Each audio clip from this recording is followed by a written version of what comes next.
This is very Alex Kidd. If you have a buoyancy, just the timing and general flow.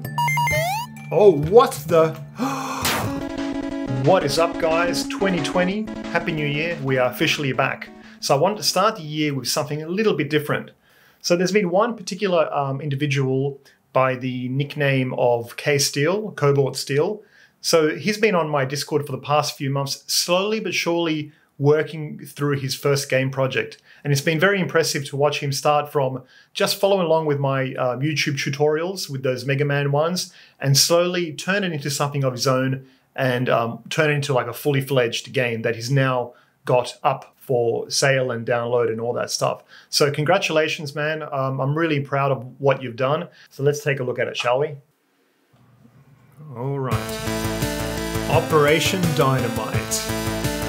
Okay, so you've put an intro sequence here. Very cool. It is the year 8256 CE. The legendary crime fighter and scientist Tierra Vulpes has found herself in Sahara, a planetary kingdom in the... Oh, yeah, okay, yeah, very cool. Alright, so this is a classic kind of keyboard platformer. If you play the early kind of Duke Nukems and stuff on PC, it kind of reminds me of that. Whoa. There's birds up there, they can't seem to get me just yet. Bang, bang, bang! Pew, pew, pew, pew! Some pretty familiar kind of platform style design. Kind of reminds me of Alex Kidd and the early Mario games. Oh, you can swim, look at that. Beautiful. Oh. So one thing about this game is it's got a very particular jump, which adds to the style of gameplay, which I quite like. It's got a kind of unique... It makes it rather strategic, which a lot of those old retro games where... What the...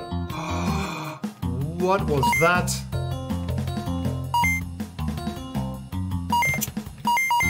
I can freeze enemies and push them around!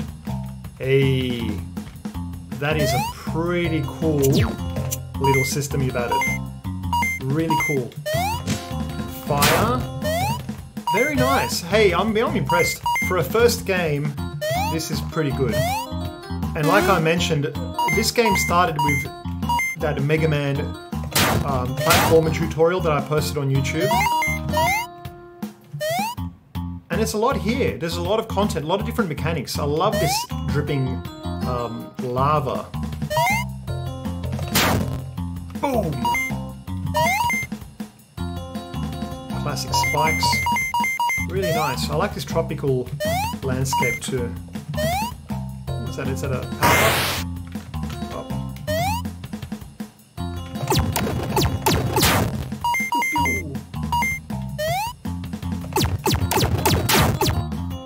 So I know there's quite a bit to this game. I played the prototype and there's helicopter levels and all types of stuff. I'm not sure how much of that ended up in this final build. I imagine most of it would have. Oh man, that was too much fun. Let's do it again. Woo! Let's freeze this guy.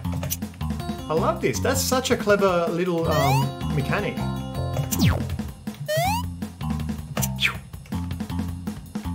That's so cool. I do like that. And now I've got the fire. Let's get all these things.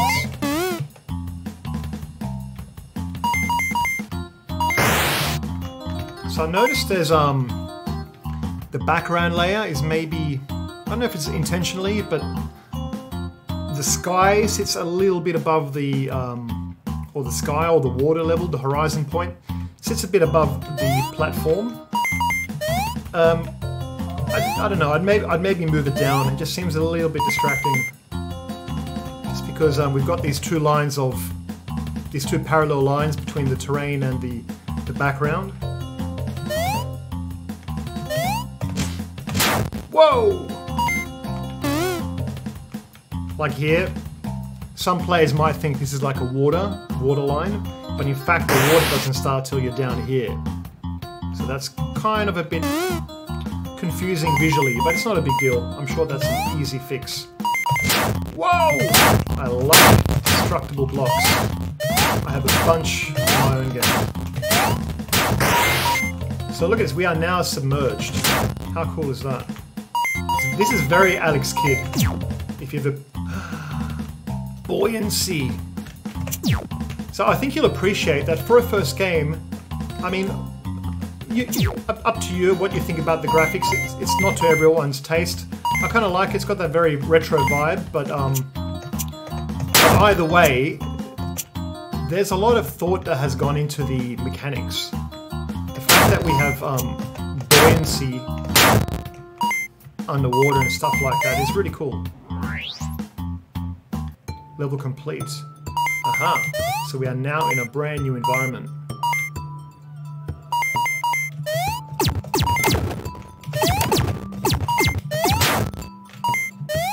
This is really fun.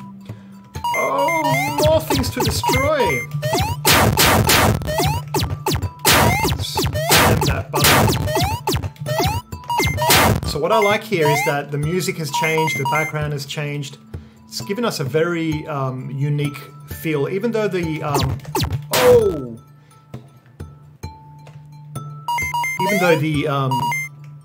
atmosphere, even though the terrain is using a similar style.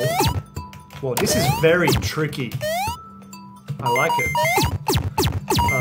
Yeah, but it's amazing what a background change and some music change can do for refreshing a game's environment. Makes you feel like you're progressing somewhere, which is important. So do keep that in mind. Don't get stuck on the same background for too long, or the same music track. A lot of games do this. Even good games do this. I was playing Monster Boy. Monster Boy. Great game, but man, that music track just goes on and on and on. It's a nice track, but after you hear it the 500th time. So this bridge is very familiar. It looks like something you might see in Mario 1. So I can tell the developer's definitely a fan of Mario 1. And if I haven't already said it, just from my feel of the flow of the level design, I think that the developer is quite a good level designer. And I can just imagine in the future with more practice where they might get to, because there's just a lot of clever stuff going on, and just the timing and general flow. Oh, what the... Gold spiky dude. I'm excited to get to him, but at the same time, I don't want to give too much of the game away. Yeah. So I might, for those of you who want to continue playing this, I'll put a link down below to the itch page, and I highly recommend supporting this new developer. He didn't ask me to do this.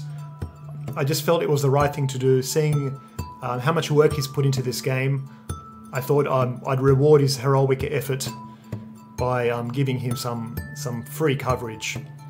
Alright guys, don't forget to swing by the Discord if you want to join in on the game dev discussion. I'll put a link down below, and if you want to support this game developer and their first game over here, K-Steel, I'll put a link to the itch page down below. Not a bad first project, and they deserve some support. So, all the best guys, see you in the next video. Probably get back onto tutorials or some devlogs. Bye.